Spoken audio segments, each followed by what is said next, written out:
Welcome, today we're going to show you how to use Apple Pay in your store without a physical card. So if you enter a store and you actually have forgotten your card and you want to use it, here's how to actually do that. First, you need to actually open the wallet app as seen from here. Just open it. And now from here you will see all the cards that you have.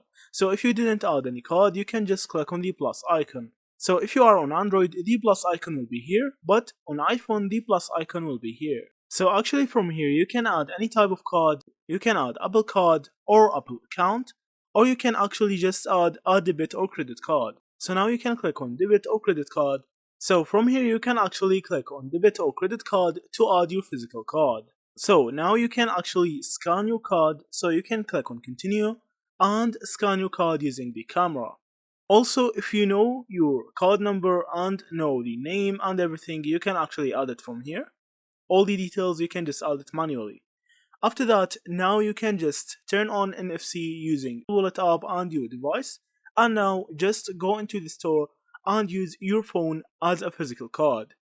So that's actually how you use Apple Card or any other card into the store without any physical card. Thank you for watching and see you in the next videos.